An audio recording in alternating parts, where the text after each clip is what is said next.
ಓಂ ಗುರುದ್ಯೋ ನಮಃ. ಮಾನ್ಯ ಬಂಧುಗಳೇ ನಮಸ್ಕಾರ. ವಾಸ್ತು ಬೈ ಅಶೋಕ್ ರಾವ್, ವಾಸ್ತು ತಜ್ಞರು. ಹೇಗಿದ್ದೀರಿ? ಎಲ್ಲ ಆರೋಗ್ಯವಾಗಿದ್ದೀರಾ? ಓಕೆ. ದೇವರು ನಿಮಗೆ ಆರೋಗ್ಯ, ಆಯುಷ್, ಐಶ್ವರ್ಯ, ಸಂತಾನ ಭಾಗ್ಯ ಇಲ್ಲಿದ್ದವರಿಗೆ ಸಂತಾನ ಭಾಗ್ಯವನ್ನು ಕರುಣಿಸಲಿ. ನಿಮ್ಮ ಮನೆಗೆ ಬರುವಂತ ಸೊಸೆ ಒಳ್ಳೆಯ ಮಗಳ ರೀತಿಯಲ್ಲಿ ಬರಲಿ. ನಿಮ್ಮ ಮನೆಗೆ ಬರಬೇಕಾದಂತ ಅಳಿಯ ಮಗನ ರೂಪದಲ್ಲಿ ಬಂದು ನಿಮ್ಮ ಒಂದು ಜೀವನವನ್ನು ಸಮೃದ್ಧಿ ಮಾಡಿಕೊಡ್ಲಿ. ಪತಿ ಪತ್ನಿಯರು ಅನನ್ಯವಾಗಿರಲಿ. ಹಾಗೆ ಭಗವಂತನಾದಂಥ ತ್ರಿಮೂರ್ತಿಗಳ ಆಶೀರ್ವಾದ, ಪಂಚಭೂತಗಳ ಆಶೀರ್ವಾದ ಹಾಗೂ ನಿಮ್ಮ ಮನೆ ದೈವ, ಕುಲದೈವ, ನಿಮ್ಮ ತಂದೆ ತಾಯಿಯರ ಆಶೀರ್ವಾದ ಸದಾ ನಿಮ್ಮ ಮೇಲೆ ಇರಲಿ ಅಂತ ಹೇಳ್ತಾ ಇವತ್ತು ತಿಳಿಸ್ಕೊಡ್ಲಿಕ್ಕೆ ಹೊರಟಿರೋದು ನಮ್ಮ ಒಂದು ನಿವೇಶನದಲ್ಲಿ ದಿಕ್ಕಿಗೆ ಯಾರ್ಯಾರು ಗ್ರಹಾಧಿಪತಿಗಳು ಮತ್ತೆ ದಿಕ್ಪಾಲಕರು, ಇದನ್ನ ತಿಳಿದುಕೊಳ್ಳೋಣ. ಇವತ್ತಿನ ಈ ಸಂಚಿಕೆ ಹೀಗಿರ್ತದೆ. ಹಾಗಿದ್ದಾಗ ಗಮನ ಇಟ್ಟು ನೀವು ಅರ್ಥ ಮಾಡ್ಕೊಳ್ಳಿ. ಯಾಕೆಂದ್ರೆ ಒಂದು ನಿವೇಶನ ತೆಗೆದುಕೊಂಡಾಗ ಅದಕ್ಕೆ ಆದಂತ ಒಂದು ಶಕ್ತಿ ಇರ್ತದೆ. ಆ ಶಕ್ತಿಯನ್ನು ನಾವು ಪರಿಪೂರ್ಣ ತೆಗೆದುಕೊಳ್ಬೇಕು ಅನ್ನೋದಕ್ಕೆ ಇವತ್ತಿನ ಈ ಸಂಚಿಕೆ ಅಂತ ಹೇಳ್ತಾ ಎಲ್ಲರಿಗೂ ಮತ್ತೊಮ್ಮೆ ನಮಸ್ಕರಿಸುತ್ತಾ ಪ್ರಾರಂಭ ಮಾಡ್ತೀನಿ. ನೋಡಿ, ಒಂದು ನಿವೇಶನ ಹೀಗೆ ಇದೆ. ಇದು ಬಂದು ಈಶಾನ್ಯ ಯಾವುದು? ಪೂರ್ವ ಈಶಾನ್ಯ, ಉತ್ತರ ಈಶಾನ್ಯ ಬಂದು ಈಶಾನ್ಯ. ಇದು ಗಮನದಲ್ಲಿ ಇಟ್ಕೊಳ್ಬೇಕು. ಈ ಈಶಾನ್ಯಕ್ಕೆ ಗ್ರಹಾಧಿಪತಿಗಳು ಬಂದು ಇಲ್ಲಿ ಗುರು ಮತ್ತೆ ಕೇತು. ಇದು ಶಿವನ ಆವಾಸ ಸ್ಥಾನ. ಯಾಕೆಂದ್ರೆ ಬರೀಲಿಕ್ಕೆ ಅವಕಾಶ ಇಲ್ಲ, ಟೈಮ್ ಆಗುತ್ತೆ, ಹಾಗಾಗಿ ಹೇಳ್ತಿದ್ದು. ಇದು ಈಶಾನ್ಯಕ್ಕೆ ಶಿವನ ಒಂದು ಆವಾಸ ಸ್ಥಾನ. ಇದು ಯಾವಾಗ್ಲೂ ಈ ಜಾಗದಲ್ಲಿ ಏನಿರ್ಬೋದು ಅಂತ ಹೇಳಿದ್ರೆ, ವಿಶೇಷವಾಗಿ ಇಲ್ಲಿ ನೀರಿನ ತೊಟ್ಟಿ, ಬೋರು, ಬಾವಿ, ಉಚ್ಚ ಸ್ಥಾನದಲ್ಲಿ ಪ್ರವೇಶ ದ್ವಾರಗಳು, ಹಗುರವಾಗಿರ್ಬೇಕು ಈ ಜಾಗ. ಯಾಕೆಂತಂದ್ರೆ ವಾಸ್ತು ಭಗವಂತನ ಶಿರಸ್ಸು ಈ ಜಾಗದಲ್ಲಿ ಇರ್ತದೆ. ಹಾಗಿದ್ದಾಗ ಈ ಬಹಳ ವಿಶೇಷವಾಗಿ ನೀವು ಜೋಪಾನ ಮಾಡಬೇಕು. ಹೇಗೆ ನಮ್ಮ ಮುಖ ನೋಡ್ಲಿಕ್ಕೆ ಸುಂದರವಾಗಿ ಫಿಟ್ ಅಂಡ್ ಫೈನ್ ಆಗಿರ್ತೀವೋ ಹಾಗೇನೆ ಈಶಾನ್ಯದ ನಿವೇಶನಗಳು ನೋಡ್ಲಿಕ್ಕೆ ತುಂಬಾ ಚೆನ್ನಾಗಿ ಆಗಿರ್ತದೆ. ಬಟ್ ಅದನ್ನ ಮೇಂಟೈನ್ ಮಾಡ್ಬೇಕು. ಮೇಂಟೈನ್ ಅಂದ್ರೇನು? ಮನೆ ಕಟ್ಟುವಾಗ ಜಾಗ್ರತೆ ಮಾಡಬೇಕು. ಯಾವುದೇ ಕಾರಣಕ್ಕೂ ಮನೆ ಕಟ್ಟುವಾಗ ಈ ಜಾಗವನ್ನ ಕಟ್ ಮಾಡಂಗಿಲ್ಲ. ಉದ್ದೇಶಪೂರ್ವಕವಾಗಿ ಬೆಳೆಸ್ಕೊಳ್ಳಂಗಿಲ್ಲ, ಕಟ್ಟು ಮಾಡಂಗಿಲ್ಲ. ಕಟ್ ಮಾಡಿದ್ರೆ ಆಯಕ್ಕೆ ತೊಂದರೆ, ಬೆಳೆಸ್ಕೊಂಡ್ರು ಆಯಕ್ಕೆ ತೊಂದರೆ. ಇದೊಂದು ಗಮನದಲ್ಲಿ ಇಟ್ಕೊಳ್ಳಿ. ಯಾಕೆಂದ್ರೆ ಈ ಈಶಾನ್ಯ ಬ್ಲಾಕ್ ಇದೆಯಲ್ಲ, ಇದು ತುಂಬಾ ವೆರಿ ಪವರ್ಫುಲ್ ಆದಂತ ಒಂದು ಸ್ಥಾನ. ಇಲ್ಲಿ ಆಗ್ಲೇ ಹೇಳಿದಾಗೆ ಗ್ರಹಾಧಿಪತಿ. ಯಾಕೆ ಗುರು ಮತ್ತೆ ಕೇತು ಇಬ್ರು ಸಂಗಡ ಇದ್ದಾರೆ ಅಂದ್ರೆ, ಈ ನಿಮ್ಮ ಮನೆಯಲ್ಲಿ ಇರುವಂತ ಏನೇ ನೆಗೆಟಿವಿಟಿ ಬಂದ್ರು ಇಲ್ಲಿ ಗುರು ಆಜ್ಞಾಪಾಲಕ. ಗುರುವಿನ ಒಂದು ಆಜ್ಞೆಯ ಮೇರೆಗೆ ಕೇತು ಬ್ರಹ್ಮ ರಾಕ್ಷಸ ಅವ್ರನ್ನೆಲ್ಲ ಇಲ್ಲಿಂದ ಹೊರದಬ್ಬಲಿಕ್ಕೆ ವಿಶೇಷವಾದಂತ ಒಂದು ಸ್ಥಾನ ಇರೋದೇ ಇಲ್ಲಿ. ಯಾಕೆಂದ್ರೆ ನಾವು ಆಹಾರವನ್ನು ಬಾಯಿಂದ ಹಾಕೊಂಡ ಮೇಲೆ ನಮಗೆ ಅದರದ್ದು ಇನ್ಪುಟ್ ಬಂತು, ಔಟ್ಪುಟ್ ಹೋಗ್ಬೇಕಲ್ಲ. ಹಾಗೇನೆ ಎಲ್ಲೋ ಒಂದು ಜಾಗ ಇರ್ತದೆ. ಈಗ ನಾವು ಉಸಿರಾಡ್ಲಿಕ್ಕೆ ಗಾಳಿ ಹೇಗೆ ತಗೊಳ್ತೀವಿ ಹಾಗೇನೆ. ಆದ್ರೆ ವಿಜ್ಞಾನಕ್ಕೂ ಇದು ಒಂದು ಸಂಬಂಧ ಇದೆ ಅಂತ ತಿಳ್ಕೊಳ್ಳೋಣ. ಹಾಗಿದ್ದಾಗ ಇದು ಶಾಸ್ತ್ರದಲ್ಲಿ ಬರುವಂತ ನಿಯಮ. ಈ ಜಾಗವನ್ನ ಬಹಳ ವಿಶೇಷ. ಇಲ್ಲಿ ಯಾವುದೇ ಕಾರಣಕ್ಕೂ ಮೆಟ್ಲುಗಳು ಕೊಟ್ಕೊಳ್ತಾರೆ. ಕೆಲವರು ಈಶಾನ್ಯ ಬ್ಲಾಕ್ ಅಲ್ಲಿ ಮೆಟ್ಲು ಕೊಟ್ಬಿಟ್ಟಿರ್ತಾರೆ. ದಯವಿಟ್ಟು ಕೊಡಬೇಡಿ. ತಲೆಭಾರ ಯಾವಾಗಲೂ ನಿಮಗೆ ನಿಮ್ಮ ಮಕ್ಕಳು ಹೇಳಿದ ಮಾತು ಕೇಳಲ್ಲ. ಹಾಗಾಗಿ ಗ್ರಹಾಧಿಪತಿ ಗುರು ಸಂಗಡ ಕೇತು. ಈಶಾನ್ಯ ಶಿವನ ಆವಾಸ ಸ್ಥಾನ, ಈಶ್ವರನ ಒಂದು ಆವಾಸ ಸ್ಥಾನ, ಭಗವಂತನಾದಂತ ವಾಸ್ತು ಭಗವಂತನ ಒಂದು ಶಿರಸ್ಸು ಈ ಜಾಗದಲ್ಲಿ ಇರೋದ್ರಿಂದ ಇಲ್ಲಿ ಭಾರನೂ ಆಗ್ಬಾರ್ದು ಅಥವಾ ಕಟ್ಟು ಆಗ್ಬಾರ್ದು. ಇದೊಂದು ಗಮನದಲ್ಲಿ ಇಟ್ಕೊಂಡು ನೀವು ಈ ಜಾಗವನ್ನು ಪೋಷಣೆ ಮಾಡಿದ್ದೆ ಆದ್ರೆ ನಿಮ್ಮ ಮನೆಯಲ್ಲಿ ಜನನವಾದಂತ ಮಕ್ಕಳು ತುಂಬಾ ಹೆಸರನ್ನ ಮಾಡ್ತಾರೆ. ನಿಮ್ಮ ಮಕ್ಕಳಿರ್ಬೋದು, ಮೊಮ್ಮಕ್ಕಳಿರ್ಬೋದು, ಅಥವಾ ನೀವಿರ್ಬೋದು, ನೆಮ್ಮದಿ ಜೀವನವನ್ನ ಮಾಡ್ತೀರಿ. ಇದೊಂದು ಗಮನದಲ್ಲಿ ಇಟ್ಕೊಂಡು ಈ ಜಾಗವನ್ನು ಪೋಷಣೆ ಮಾಡ್ಕೊಳ್ಳಿ. ಈಗ ನೆಕ್ಸ್ಟ್ ಅಲ್ಲಿಂದ ಇದಕ್ಕೆ ಬರೋಣ. ಇಲ್ಲಿ ಯಾರು ಬರ್ತಾರೆ? ರವಿ, ಸೂರ್ಯ. ಪೂರ್ವದ ದಿಕ್ಕಿಗೆ ಯಾರ್ಯಾರು ಬರ್ತಾರೆ? ರವಿ ಬರ್ತಾರೆ. ಹಾಗೆ ಪೂರ್ವ ದಿಕ್ಕಿದು ದಿಕ್ಪಾಲಕರು ಬಂದು ಇಂದ್ರ. ಗ್ರಹಾಧಿಪತಿ ಬಂದು ರವಿ, ಸೂರ್ಯ ಬಂದಾಗ ಈ ದಿಕ್ಪಾಲಕರು ಬಂದು ಇಂದ್ರದೇವರು, ದೇವತೆಗಳ ನಾಯಕ ಇಂದ್ರದೇವರು ಅಂತ ನಾವೇನ್ ಹೇಳ್ತೀವಲ್ಲ. ಹಾಗಾಗಿ ಪೂರ್ವದಲ್ಲಿ ಬಹಳ ಜಾಗ್ರತೆಯನ್ನು ವಹಿಸ್ಕೊಳ್ಬೇಕು. ಕೆಲವೊಬ್ರು ಏನ್ ಮಾಡ್ಬಿಡ್ತಾರೆ ಅಂದ್ರೆ, ಈ ಪೂರ್ವದಲ್ಲಿ ಇಲ್ಲಿ ಟಾಯ್ಲೆಟ್ಗಳು ಸ್ಥಾನದ ಮನೆ ಕಟ್ಟಿಬಿಡ್ತಾರೆ. ಕಟ್ಟಕ್ ಹೋಗ್ಬೇಡಿ. ಅದು ಯಾವುದೇ ಕಾರಣಕ್ಕೂ ಈ ಜಾಗದಲ್ಲಿ ಸ್ಥಾನದ ಮನೆ ಆಗ್ಲಿ ಟಾಯ್ಲೆಟ್ ಆಗ್ಲಿ ಬರೋದಲ್ಲ. ಇಲ್ಲೇನಿದ್ರು ದೇವ್ರ ಮನೆ ಬರುವಂತ ಜಾಗ ಇದು. ಉಚ್ಚ ಸ್ಥಾನದಲ್ಲಿ ಈಶಾನ್ಯದಲ್ಲಿ ಪ್ರವೇಶದ. ಯಾಕೆಂದ್ರೆ ಪೂರ್ವದ ರಸ್ತೆಯ ನಿವೇಶನ ಆಗಿದ್ದಾಗ ಈ ಜಾಗದಲ್ಲಿ ದೇವ್ರ ಮನೆ ಕಟ್ಕೊಳ್ಬಹುದು ವಿನಃ ಯಾವುದೇ ಕಾರಣಕ್ಕೂ ಸ್ನಾನದ ಮನೆ ಕಟ್ಟಬಾರ್ದು. ಬಾಡಿಗೆ ಮನೆಯವರು ಬಿಡು ಬಾಡಿಗೆಗೆ ಅವರನ್ನು ಹೇಗಿದ್ರು ಅಂತ ಹೇಳ್ತಾರೆ. ಯಾಕೆಂತಂದ್ರೆ ಬಾಡಿಗೆಯವರು ಎಷ್ಟು ಅದು ನಷ್ಟ ಅನುಭವಿಸ್ತಾರೆ, ಅದನ್ನ ತಿನ್ನುವಂತವ್ರು, ಆ ಬಾಡಿಗೆ ದುಡ್ಡು ತಿನ್ನುವಂತವ್ರು ಆ ಮನೆ ಮಾಲೀಕನು ನಷ್ಟ ಅನುಭವಿಸ್ತಾರೆ. ಹಾಗಿದ್ದಾಗ ಬಹಳ ಜಾಗೃತೆಯಿಂದ ಕಟ್ಟಿ. ಇದು ರವಿಯ ಸಂಗಡ ಇಂದ್ರ ಇರೋದ್ರಿಂದ ಈ ದಿಕ್ಕಿಗೆ, ಪೂರ್ವ ದಿಕ್ಕಿಗೆ ಇವರ ಒಂದು ಆವಾಸ ಸ್ಥಾನ. ರಕ್ಷಕರು, ನಮ್ಮ ಎಲ್ಲಾ ಒಂದು ಇದನ್ನು ರಕ್ಷಣೆ ಮಾಡೋರು. ಮತ್ತೆ ಇಲ್ಲಿಗೆ ಬರೋಣ. ಇದು ಬಂದ್ಬಿಟ್ಟು ಪೂರ್ವ ಆಗ್ನೇಯ ಮತ್ತೆ ದಕ್ಷಿಣ ಆಗ್ನೇಯ. ಈ ಅಗ್ನಿಯ ಒಂದು ಆವಾಸ ಸ್ಥಾನ, ಅಗ್ನಿ ದೇವರ ಒಂದು ಕೃಪಾಶೀರ್ವಾದ, ಅಗ್ನಿಯ ಒಂದು ಸ್ಥಾನ ಆಗಿರೋದ್ರಿಂದ ಇದನ್ನ ಇಲ್ಲಿ ಗ್ರಹಾಧಿಪತಿ ಬಂದು ಶುಕ್ರ. ಈ ಶುಕ್ರಾಧಿಪತಿಯ, ಯಾಕೆಂದ್ರೆ ಆಗ್ನೇಯ ಜಾಗ ತುಂಬಾ ಚೆನ್ನಾಗಿ ಪೋಷಣೆ ಮಾಡಿದ್ರೆ ನೀವು ಅಗರ್ಭ ಶ್ರೀಮಂತರಾಗ್ತೀರಿ, ಇದನ್ನ ನೆನ್ಪಿಟ್ಕೊಳ್ಳಿ. ಬಟ್ ಇಲ್ಲಿ ಏನಾದ್ರು ಲೋಪದೋಷಗಳು, ಕಟ್ಟಾಗೋದು, ಬೆಳೆಸ್ಕೊಳ್ಳೋದು, ರೋಡ್ ಕೂತಿರೋದು, ಹಳ್ಳ ಬಾವಿಗಳು ಮಾಡ್ಕೊಳ್ಳೋದು, ಕೆಲವರು ಆಗ್ನೇಯದಲ್ಲಿ ಬಾತ್ರೂಮ್ ಕಟ್ಬಿಡ್ತಾರೆ. ಯಾಕೆಂದ್ರೆ ಬೆಂಕಿಗೆ ಆಗಿ ಬರಲ್ಲ, ನೀರು ಆ ಜಾಗದಲ್ಲಿ ಗುಂಡಿ ಆಗ್ಲಿ ಇರಬಾರ್ದು. ಹಾಗಿದ್ದಾಗ ದಯಮಾಡಿ ಇಲ್ಲಿ ಯಾವುದೇ ಕಾರಣಕ್ಕೂ ಮಾಡಬಾರ್ದು. ಯಾರು ಹೇಳಿದೆ? ಇಲ್ಲಿ ಶುಕ್ರ ಮತ್ತು ಅಗ್ನಿ ಈ ಆವಾಸ ಸ್ಥಾನಕ್ಕೆ. ಇದೊಂದು ಗಮನದಲ್ಲಿ ಇಟ್ಕೊಂಡು ನೀವು ಈ ಆಗ್ನೇಯವನ್ನ ತುಂಬಾ ಚೆನ್ನಾಗಿ ಮೇಂಟೈನ್ ಮಾಡಬೇಕು. ನೆಕ್ಸ್ಟ್ ದಕ್ಷಿಣಕ್ಕೆ ಬರೋಣ. ದಕ್ಷಿಣಕ್ಕೆ ಗ್ರಹಾಧಿಪತಿ ಬಂದು ಕುಜ, ದಿಕ್ಪಾಲಕರು ಬಂದು ಯಮ. ಯಾಕೆಂತಂದ್ರೆ ಯಮ ಮತ್ತೆ ಕುಜನ ಪವರ್ ಏನು ಅಂತಂದ್ರೆ ಮೃತ್ಯು ದೇವತೆ ಯಮ. ಇಲ್ಲಿ ಏನಾದ್ರು ಲೋಪದೋಷಗಳಾದಾಗ ನಮಗೆ ಮೃತ್ಯು ಬರುವ ಸಾಧ್ಯತೆ ಜಾಸ್ತಿ. ಆಗಿದ್ದಾಗ ದಕ್ಷಿಣವನ್ನು ತುಂಬಾ ಚೆನ್ನಾಗಿ ಪೋಷಣೆ ಮಾಡ್ಕೊಳ್ಬೇಕು. ಹಾಗೆ ಇಲ್ಲಿ ಬಂದ್ಬಿಟ್ಟು ಅಂಗಾರಕ ಈ ಜಾಗದ ಗ್ರಹಾಧಿಪತಿ ಆಗಿರೋದ್ರಿಂದ ವೆರಿ ಪವರ್ಫುಲ್. ವ್ಯಾಪಾರ ಮಾಡೋರಿಗೆ, ದೊಡ್ಡ ದೊಡ್ಡ ಸಂಸ್ಥೆಯನ್ನು ಕಟ್ಟುವಂತವ್ರಿಗೆ ವೆರಿ ಪವರ್ಫುಲ್ ದಕ್ಷಿಣ ದಿಕ್ಕು. ಆದ್ರೆ ಲೋಪದೋಷಗಳು ಆಗ್ಬಾರ್ದು, ಇದೊಂದು ಗಮನದಲ್ಲಿ ಇಟ್ಕೊಳ್ಳಿ. ಹಾಗೆ ನೆಕ್ಸ್ಟ್ ನೈಋತ್ಯ, ಅಂದ್ರೆ ದಕ್ಷಿಣ ನೈಋತ್ಯ ಮತ್ತೆ ಪಶ್ಚಿಮ ನೈಋತ್ಯಕ್ಕೆ ಗ್ರಹಾಧಿಪತಿ ಬಂದು ರಾಹು, ದಿಕ್ಪಾಲಕರು ಬಂದು ನಿರುತಿ. ನಿರುತಿ ಅಂದ್ರೆ ಒಂದು ರಾಕ್ಷಸ, ಅಂದ್ರೆ ಬಲವಾದಂತ ಜಾಗ. ಇಲ್ಲಿ ಹಳ್ಳಗಳಾಗ್ಲಿ, ಈ ಜಾಗ ಕಟ್ಟಾಗೋದಾಗ್ಲಿ, ಬೆಳೆಸ್ಕೊಳ್ಳೋದಾಗ್ಲಿ ಮಾಡೋಂಗಿಲ್ಲ. ಇದನ್ನ ಗಮನದಲ್ಲಿ ಇಟ್ಕೊಳ್ಬೇಕು.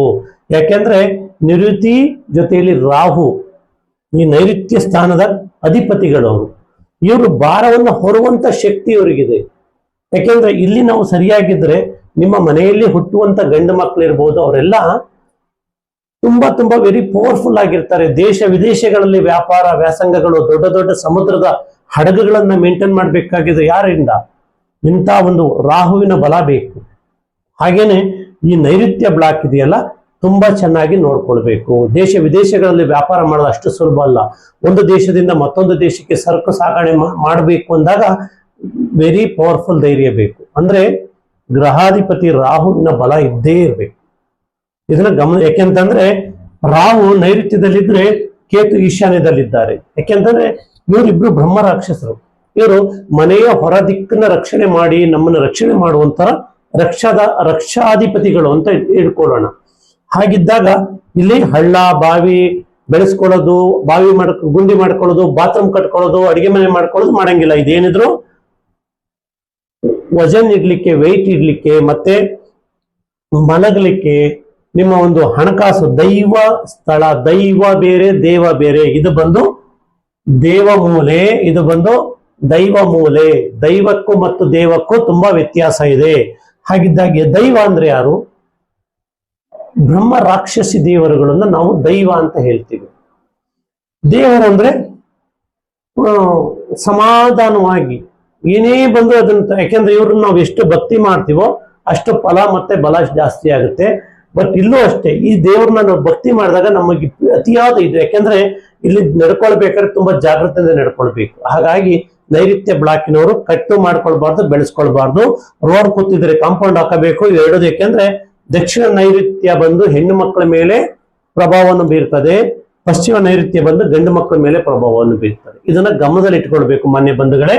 ಹಾಗೆ ಇಲ್ಲಿ ಬಂದ್ರೆ ವರುಣ ಹಾಗೂ ಶನಿ ಇಲ್ಲಿಗೆ ಪಶ್ಚಿಮಕ್ಕೆ. ಯಾಕೆ ನಾನು ಬರೆದು ಪೂರ ತೋರಿಸ್ತಾ ಇಲ್ಲ, ಹಾಗೆ ಅರ್ಥ ಮಾಡಿಸ್ತೀನಿ. ಓಕೆನಾ? ಈಗಿದ್ದಾಗ ಇದು ಏಕೆ ಅಂತಂದ್ರೆ ಶನಿ ಕರ್ಮ ಫಲದಾತ. ನಮ್ಮ ಕರ್ಮಕ್ಕೆ ಅನುಸಾರವಾದಂತ ಫಲವನ್ನ ಪ್ರಾಪ್ತಿ ಮಾಡುವರು ಶನಿ. ಏನೇ ಬೇಕಾದ್ರೂ ಕೊಡುವವರು ಶನಿ, ಕಿತ್ಕೊಳ್ಳೋರು ಶನಿ. ನೆನಪಿಟ್ಕೊಳ್ಬೇಕು. ಹಾಗೆ ಪಶ್ಚಿಮಕ್ಕೆ ವರುಣ ಆಗಿದ್ರಿಂದ ಮಳೆಯ ದೇವರು ವರುಣನ ಒಂದು ಕೃಪಾಶೀರ್ವಾದ ಬೇಕು. ಇವತ್ತು ಈ ಭೂಮಂಡಲದಲ್ಲಿ ಪಂಚಭೂತಗಳಲ್ಲಿ 5 ಪಂಚಭೂತಗಳಿಲ್ಲ ಅಂದ್ರೆ ನಾವು ಬದುಕಲಿಕ್ಕೆ ಆಗಲ್ಲ. ಯಾಕೆಂದ್ರೆ ಪಂಚಭೂತಗಳ ವಿರುದ್ಧವಾಗಿ ನಾವು ಬದುಕಲಿಕ್ಕೆ ಹೋದ್ರೆ ನಾವು ಉಳಿಯೋದಿಲ್ಲ. ಇದನ್ನು ಗಮನದಲ್ಲಿ ಇಟ್ಕೊಳ್ಬೇಕು. ಪಶ್ಚಿಮಕ್ಕೆ ವರುಣ ಮತ್ತೆ ಶನಿ. ಹಾಗೆ ವಾಯುವ್ಯಕ್ಕೆ ಬರೆದಾರೆ ಪಶ್ಚಿಮ ವಾಯುವ್ಯ ಹಾಗೂ ಉತ್ತರ ವಾಯುವ್ಯಕ್ಕೆ ವಾಯುದೇವರು, ಗ್ರಹಾಧಿಪತಿ ಬಂದು ಚಂದ್ರ. ನೆನ್ಪಿಟ್ಕೊಳ್ಬೇಕು. ಈ ವಾಯು ಉಚ್ಚ ಸ್ಥಾನವಾದಂತ ವಾಯುವಿನಲ್ಲಿ ಪ್ರವೇಶ ದ್ವಾರ ಇಟ್ಕೊಳ್ಬಹುದು. ಯಾವುದೇ ಕಾರಣಕ್ಕೂ ಬಾವಿಗಳು, ಹಳ್ಳಗಳು, ಬೋರ್ಗಳು, ಸಂಪುಗಳು ಮತ್ತೊಂದು ಬರಬಾರ್ದು. ಉತ್ತರ ವಾಯುವ್ಯ ಬೆಳೆದಿರಬಾರ್ದು. ಯಾವ್ದು ಬೆಳಿಬಾರ್ದು ನೋಡಿ, ನಮ್ಮ ಫೌಂಡೇಶನ್ ಬೆಳಿಬಾರ್ದು. ಬೆಳೆದಾಗ ಏನಾಗುತ್ತೆ, ಆಯಕ್ಕೆ ತೊಂದರೆ ಬರ್ತದೆ. ಉತ್ತರ ವಾಯುವನ್ನು ಬೆಳಿಬಾರ್ದು. ಪಶ್ಚಿಮ ವಾಯುವನ್ನು ಸಜ್ಜೆ ಬೆಳೆಸ್ಕೊಳ್ಬಹುದು, ಆದ್ರೆ ಉದ್ದೇಶಪೂರ್ವಕವಾಗಿ ಬೆಳೆಸುವಂತ ಅವಶ್ಯಕತೆ ಇಲ್ಲ. ಹಾಗಿದ್ದಾಗ ವಾಯುವ್ಯ ದಿಕ್ಕಿನಲ್ಲಿ ವಾಯುದೇವರ ಕೃಪಾಶೀರ್ವಾದ. ಯಾಕೆಂದ್ರೆ ಈ ಜಾಗದಲ್ಲಿ ವಾಯು ಅಗ್ನಿ ಜಾಗ ಬಂದಾಗ ಇಲ್ಲಿ ಬೆಂಕಿ ಉರಿತದೆ. ಹಾಗಿದ್ದಾಗ ಹೆಚ್ಚು ಯಾಕೆ ಆಗ್ನೇಯದಲ್ಲಿ ಅಗ್ನಿ ಉರಿಬೇಕು, ವಾಯುದಲ್ಲಿ ವಿಶೇಷವಾದ ಒಂದು ಗಾಳಿಯ ಒಂದು ಪ್ರಭಾವ ಇರೋದ್ರಿಂದ ಇಲ್ಲಿ ಲೋಪದೋಷಗಳಾಗಬಾರ್ದು ಈ ದಿಕ್ಕಿನಲ್ಲಿ. ಹಾಗಿದ್ದಾಗ ಗಮನದಲ್ಲಿ ಇಟ್ಕೊಳ್ಳಿ. ಗ್ರಹಾಧಿಪತಿ ಬಂದು ಚಂದ್ರ, ದಿಕ್ಪಾಲಕರು ಬಂದು ವಾಯುದೇವರು. ವಾಯುವಿನ ತತ್ವ, ಅಗ್ನಿ ತತ್ವ, ವಾಯು ತತ್ವ, ಭೂತತ್ವ ಮತ್ತು ಈಶಾನ್ಯದ ಜಲತತ್ವ. ಹಾಗೆ ಉತ್ತರಕ್ಕೆ ಬರೋದಾದ್ರೆ ಇದು ಉತ್ತರ. ಉತ್ತರದಲ್ಲಿ ಯಾರು? ಗ್ರಹಾಧಿಪತಿ ಬಂದು ಬುಧ. ಬುಧನ ಒಂದು ಶಕ್ತಿ ಏನಪ್ಪಾ ಅಂದ್ರೆ ತುಂಬಾ ಒಂದು ಜ್ಞಾನಕಾರಕ, ಬುದ್ಧಿಕಾರಕ, ಆಯುಷ್ಕಾರಕ, ರೂಪಕಾರಕ ಹಾಗೂ ವಿಶೇಷವಾದಂತ ಒಂದು ಬಲ ಕೊಡುವನು ಬುಧ. ವಿದ್ಯೆ, ಬುದ್ಧಿ, ಜ್ಞಾನಕಾರಕ. ಗ್ರಹಾಧಿಪತಿ ಬುಧ. ದಿಕ್ಪಾಲಕರು ಬಂದು ಕುಬೇರ. ಉತ್ತರವನ್ನು ನೀವು ಚೆನ್ನಾಗಿ ಇಟ್ಕೊಂಡಾಗ ನಿಮಗೆ ಹಣದ ಐಶ್ವರ್ಯ, ಹಣದ ಒಳ್ಳೆ ಹರಿದು ಬರ್ತದೆ. ಆ ಹಣ ಅಂತಂದ್ರೆ ಜೀವನದಲ್ಲಿ ಯಾವುದಕ್ಕೂ ಕೊರತೆ ಇಲ್ದಂಗೆ ಬದುಕಬಹುದು ಅಂದ್ರೆ ಉತ್ತರವನ್ನು ನೀವು ಚೆನ್ನಾಗಿ ಜೋಪಾನ ಮಾಡ್ಕೊಳ್ಬೇಕು. ಇದೊಂದು ಈ ಸಂಚಿಕೆಯನ್ನು ಗಮನದಲ್ಲಿ ಇಟ್ಕೊಳ್ಳಿ. ನಿವೇಶನ ತಗೊಂಡು ನೀವು ಮನೆ ಕಟ್ಟೋದು ದೊಡ್ಡದಲ್ಲ. ಇದನ್ನು ನೀವು ಸರಿಯಾದ ಟೈಮನ್ನ ಸರಿಯಾದ ರೀತಿನಲ್ಲಿ ವಾಸ್ತುವಾಗಿ ಆಯಾ ದಿಕ್ಕಿಗೆ ಅನುಗುಣವಾಗಿ ನೀವು ಮನೆ ಕಟ್ಟಿದ್ದೆ ಆದಾಗ ನೀ ಅಷ್ಟು ದಿಕ್ಕುಗಳು ನಿಮ್ಗೆ ಏನೇನು ಫಲಗಳು ಪ್ರಾಪ್ತಿ ಮಾಡ್ಬೇಕು ಕೊಟ್ಟೇ ಕೊಡ್ತವೆ. ಅದರಿಂದ ಯಾವುದೇ ಕಾರಣಕ್ಕೆ, ಯಾಕೆಂದ್ರೆ ಪಂಚಭೂತಗಳು ನಮಗೆ ಇವತ್ತವರೆಗೆ ಏನು ಕೊರತೆ ಮಾಡಿಲ್ಲ. ಆದ್ರೆ ನಾವು ಪಂಚಭೂತಗಳಿಗೆ ವಿರುದ್ಧವಾಗಿ ಬದುಕಲಿಕ್ಕೆ ಹೋಗ್ತಾ ಇದ್ದೀವಿ. ಗಾಳಿಯನ್ನ ಮಲಿನ ಮಾಡ್ತೀವಿ, ನೀರನ್ನ ಮಲಿನ ಮಾಡ್ತೀವಿ, ಕಾಡಿಗೆ ಬೆಂಕಿ ಹಚ್ಚುತ್ತೀವಿ, ಹೊಗೆಯನ್ನ ಬೇಡವಾಗಿದ್ದು ಮಾಲಿನ್ಯವನ್ನ ವಿಶ್ವಶಕ್ತಿಗೆ ನಾವು ಬಿಟ್ಕೊಡ್ತೀವಿ, ಭೂಮಿಯನ್ನ ಮಲಿನ ಮಾಡ್ತಾ ಇದ್ದೀವಿ. ಆದ್ರೆ ಅಷ್ಟು ಮಾಡಿದ್ರು ಅವರೆಲ್ಲೂ ನಮಗೆ ತೊಂದರೆ ಕೊಟ್ಟಿಲ್ಲ. ಆದ್ರೆ ಮಾಡಿದ ಪಾಪವನ್ನು ಕೆಲವರು ಅನುಭವಿಸ್ತಾರೆ, ಅದ್ ಬಿಡಿ. ನೆಕ್ಸ್ಟ್ ಗೊತ್ತಾಯ್ತಲ್ಲ. ಗ್ರಹಾಧಿಪತಿ ಬಂದು ಬುಧ, ದಿಕ್ಪಾಲಕರು ಬಂದು ಕುಬೇರ ದೇವರು, ಸಂಪತ್ತಿನ ಒಡೆಯ ಬಲ್ಲಾಳ ಅಂತ ಹೇಳ್ತಾರೆ. ಓಕೆನಾ? ಇದನ್ನ ಜೋಪಾನ ನೋಡ್ಕೊಳ್ಬೇಕು. ಇಲ್ಲಿ ಯಾವತ್ತೂ ಅಷ್ಟೇ ತಗ್ಗಿರ್ಬೇಕು, ನಿವೇಶನ ಎತ್ತರವಾಗಿರ್ಬೇಕು, ರೋಡ್ ಇದ್ರೆ ತಗ್ಗಿರ್ಬೇಕು. ಯಾವುದೇ ಕಾರಣಕ್ಕೂ ಮನೆಯನ್ನು ಇಲ್ಲಿ ತಗ್ಗು ಮಾಡ್ಕೊಂಡು ಉತ್ತರವನ್ನು ಎತ್ತರ ಮಾಡ್ಕೊಂಡು ಹೋದ್ರೆ ನಿಮ್ಮ ಆರ್ಥಿಕ ಪರಿಸ್ಥಿತಿ, ಮಾನಸಿಕ ಒತ್ತಡಗಳು ಜಾಸ್ತಿ ಆಗುತ್ತೆ. ಇದನ್ನ ಗಮನ ಇಟ್ಕೊಳ್ಬೇಕು. ಇಷ್ಟ ಆಯ್ತಲ್ಲ. ಇದು ಬಂದು ನೋಡಿ ಬ್ರಹ್ಮಸ್ಥಾನ, ಆಕಾಶ ವಲಯ ಅಂತ ನಾವು ಹೇಳ್ತೀವಿ. ಅಂದ್ರೆ ಮಧ್ಯಮ, ನಮ್ಮ ಸಹಸ್ರಾರದಲ್ಲಿ ಹೇಗೆ ವಿಶ್ವಶಕ್ತಿ ಎನರ್ಜಿ ಈ ಜಾಗದಿಂದ ನಮ್ಮ ದೇಹಕ್ಕೆ ಪ್ರವಹಿಸುತ್ತದೋ ಹಾಗೆ ಬ್ರಹ್ಮಸ್ಥಾನ ಇಸ್ ವೆರಿ ಇಂಪಾರ್ಟೆಂಟು. ಇದು ಭೂತತ್ವ ಮತ್ತು ಆಕಾಶ ತತ್ವ. ಇಲ್ಲಿ ನಾನು ತಿಳಿಸಿ ಹೇಳ್ಬಿಡ್ತೀನಿ ನೋಡಿ. ಒಂದು ಅಕ್ಷರದಲ್ಲಿ ಬರೆದಿರ್ತೀನಿ ನಾನು, ಭೂತತ್ವ ಮತ್ತು ಆಕಾಶ ತತ್ವ. ಈ ಜಾಗವನ್ನ ತುಂಬಾ ಕೇರ್ಫುಲ್ ಆಗಿ ಮಾಡ್ಕೊಳ್ಬೇಕು. ನಮ್ಮ ಸಹಸ್ರಾರದಿಂದ ಏನು ಕಾಸ್ಮಿಕ್ ಎನರ್ಜಿ ದೇಹದಲ್ಲಿ ಹರಿತದೋ ನಮ್ಮ ಮನೆಗೂ ಸಹ ಆ ಒಂದು ಶಕ್ತಿ ಹರಿಬೇಕು. ಆಗ ಹರಿದಾಗ ಮಾತ್ರ ಈ ಮನೆಯಲ್ಲಿ ಸಮೃದ್ಧಿ ಜಾಸ್ತಿ. ಇದೊಂದು ಗಮನದಲ್ಲಿ ಇಟ್ಕೊಳ್ಳಿ.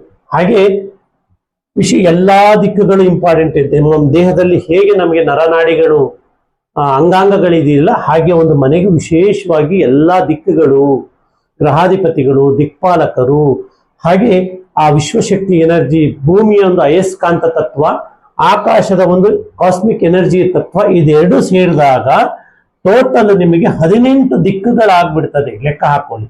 ಆ 18 ದಿಕ್ಕನ್ನ ಹೇಗೆ ಬಳಸ್ಕೊಂಡು ಮನೆಯನ್ನ ಕಟ್ಟಿ ನಾವು ಸುಖ ಸಂತೋಷದ ಜೀವನ, ಅಂದ್ರೆ ಹುಟ್ಟಿದ ಮನುಷ್ಯ ಒಂದ್ ದಿವಸ ಹೋಗ್ಲಿಕ್ಕೆ ಬೇಕು. ಆದ್ರೆ ಆ ಹುಟ್ಟಿದಂತ ಮನುಷ್ಯ ಹೇಗೆ ಜೀವನ ಮಾಡಿ ಹೋದ, ಅವನ ಮಕ್ಕಳಿಗೆ, ಮೊಮ್ಮಕ್ಕಳಿಗೆ, ಮರಿ ಮಕ್ಕಳಿಗೆ, ವಂಶಕ್ಕೆ ಏನ್ ಬಿಟ್ಟು ಹೋದ. ಯಾಕೆಂತಂದ್ರೆ ಇವತ್ತಿನ ಇತಿಹಾಸಕಾರಕರು ಇತಿಹಾಸವನ್ನ ಹೇಳುವಂತವರು ಕೆಲವರು ಅವ್ರದ್ದು ನೆನಪುಗಳೇ ಇಲ್ಲ.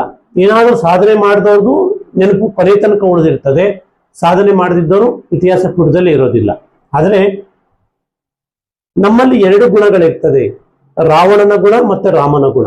ನಾವು ಯಾವುದಕ್ಕೆ ನೀರು ಗೊಬ್ಬರ ಹಾಕ್ತೀವಿ ಅದು ನಾವು ಹಾಕ್ತೀವಿ. ವಾಸ್ತುವಿನಲ್ಲಿ ಒಂದು ಪವರ್ಫುಲ್ ಶಕ್ತಿ ಇದೆ ನೋಡಿ. ವಾಸ್ತು ಭಗವಂತನ ಪಾದಗಳು ಈ ಜಾಗದಲ್ಲಿ ಬರ್ತದೆ, ನೈಋತ್ಯದಲ್ಲಿ. ಅವರ ಬಲಮಂಡಿ ಮತ್ತು ಬಲ ತೋಳು ಈ ಆಗ್ನೇಯ ಈ ಜಾಗದಲ್ಲಿ ಇಲ್ಲಿ ಬರ್ತದೆ, ಇಲ್ಲಿ ಅವರ ಪಾದಗಳು ಇಲ್ಲಿ ಬರ್ತದೆ. ಇದು ನಾಭಿಯ ಸ್ಥಾನ, ಇದು ಎಡಮಣಕೈ ಮತ್ತು ಎಡಮಣಕಾಲು ಈ ಜಾಗದಲ್ಲಿ ಬರ್ತದೆ, ಶಿರಸ್ಸು ಈ ಜಾಗದಲ್ಲಿ ಬರ್ತದೆ. ಇದನ್ನು ಗಮನದಲ್ಲಿ ಇಟ್ಕೊಳ್ಬೇಕು.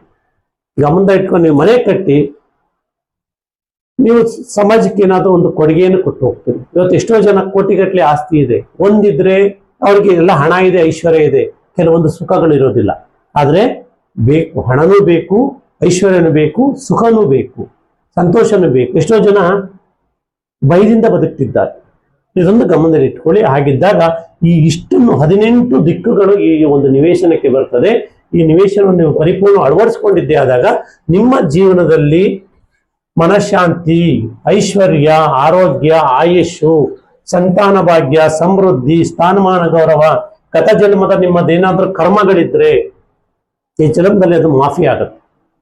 ಇವತ್ತಿನ ಕಾಲದಲ್ಲಿ ಯಾರೂ ತಪ್ಪು ಮಾಡಿದವರು ಇಲ್ಲ. ಜಗತ್ತಿನಲ್ಲಿ ಪ್ರತಿಯೊಬ್ರು ಅವ್ರವ್ರದೇ ಒಂದು ದಾಟಿನಲ್ಲಿ ತಪ್ಪುಗಳು ಮಾಡಿರ್ತಾರೆ. ಹಾಗಿದ್ದಾಗ ನೀವು ಈ ಒಂದು ಇದನ್ನ ಸರಿಯಾಗಿ ನೋಡ್ಕೊಳ್ಬೇಕು, ಈ ನಿವೇಶನವನ್ನ ಸರಿಯಾಗಿ ನೋಡ್ಕೊಳ್ಬೇಕು ಅಂತ ಹೇಳ್ತಾ, ಯಾರಿಗೆ ಈ ಸಂಚಿಕೆ ನಿಮ್ಗೆ ಇಷ್ಟವಾಯಿತು, ಈ ಒಂದು ಸಂಚಿಕೆಯನ್ನು ನೋಡಿದಂಥವ್ರು ನಿಮ್ಮ ಅಭಿಪ್ರಾಯಗಳನ್ನು ತಿಳಿಸಿ, ಲೈಕ್ ಮಾಡಿ, ಶೇರ್ ಮಾಡಿ, ಸಬ್ಸ್ಕ್ರೈಬ್ ಮಾಡ್ಕೊಳ್ಳಿ. ಹೊಸ ಮನೆ ಕಟ್ಟುವಂಥವರಿಗೆ ಪರಿಪೂರ್ಣವಾದಂಥ ಒಂದು ಯೋಗ ಬರುವಂಥ ದಿನಗಳಲ್ಲಿ ರಾಜಯೋಗದಲ್ಲಿ ಪೂಜೆಯನ್ನು ಮಾಡಿ, ಒಳ್ಳೆಯ ವಾಸ್ತುವಾಗಿ, ದಿಕ್ಕಿಗೆ ಅನುಗುಣವಾಗಿ, ಪಂಚಭೂತಗಳಿಗೆ ಅನುಗುಣವಾಗಿ ಮನೆಯನ್ನು ಕಟ್ಟಿ, ಹಿಂದೆ ಏನೇ ಪಾಪ ಕರ್ಮ ಮಾಡಿದ್ರು ಪರಿಹಾರ ಆಗಲಿಕ್ಕೆ ಇರುವುದು ಒಂದೇ ದಾರಿ, ನಾವು ವಾಸ ಮಾಡುವಂತ ಮನೆ ಮತ್ತು ನಮ್ಮ ಮನಸ್ಸು. ನಾವು ಮನುಷ್ಯರಾಗಿ ಹುಟ್ಟಿದೀವಿ, ಮನುಷ್ಯತ್ವವನ್ನು ಬಿಟ್ಟು ಹೋಗ್ಬೇಕು. ಈಗ ಇನ್ ಕೆಲವರು ಹೇಳ್ತಾರೆ ಬಡವರಾಗಿ ಹುಟ್ಟೋದು ನಮ್ಮ ತಪ್ಪಲ್ಲ, ಬಡವರಾಗಿ ಸಾಯೋದು ನಮ್ಮ ತಪ್ಪು ಅಂತ ಹೇಳ್ತಾರೆ. ಆದ್ರೆ ನೀನು ಬಡವನಾಗಿ ಹುಟ್ಟಿದೀಯ, ಅದು ಕರೆಕ್ಟ್ ಇದೆ. ಹುಟ್ಟಿದ ಮೇಲೆ ಸಮಾಜಕ್ಕೆ ಏನ್ ಕೊಟ್ಟೆ, ನಿಮ್ಮ ಕುಟುಂಬಕ್ಕೆ ಏನ್ ಕೊಟ್ಟೆ? ಸಮಾಜವನ್ನು ತಿದ್ದೋದಕ್ಕೆ ಯಾರ ಕೈಲೂ ಆಗಲ್ಲ. ಆದ್ರೆ ನಿಮ್ಮ ಕುಟುಂಬವನ್ನು ನೀನು ಸರಿಯಾಗಿ ತಿದ್ದುತ್ತಾ ಇದ್ರೆ ನೀವು ಸಮಾಜಕ್ಕೆ ಏನಾದ್ರು ಒಂದು ಕೊಡ್ತಾ. ನಿಮ್ಮ ಕುಟುಂಬವೇ ಒಂದು ಸಮಾಜ, ಇಡೀ ಬ್ರಹ್ಮಾಂಡವೇ ನಿಮ್ಮ ಕುಟುಂಬ. ಕುಟುಂಬದಲ್ಲಿ ಎಲ್ಲರನ್ನು ಪೋಷಿಸೋದು ಹೇಗೆ ಅನ್ನೋದ್ರ ಬಗ್ಗೆ ತಿಳಿದುಕೊಳ್ತಾ, ಇಂಥ ಒಂದು ಹೊಸ ಹೊಸ ಸಂಚಿಕೆಗಳ ಜೊತೆ ನಾನು ನಿಮಗೆ ಅರ್ಥ ಮಾಡಿಸ್ತೀನಿ ಅಂತ ಹೇಳ್ತಾ, ಮುಂದಿನ ಒಂದು ಎಪಿಸೋಡಲ್ಲಿ ನಾನು ನಿಮಗೆ ಆಯಗಳ ಬಗ್ಗೆ ಹೇಳ್ಕೊಡ್ತೀನಿ ಅಂತ ಹೇಳ್ತಾ ಎಲ್ಲರಿಗೂ ನಮಸ್ಕಾರ, ಧನ್ಯವಾದ.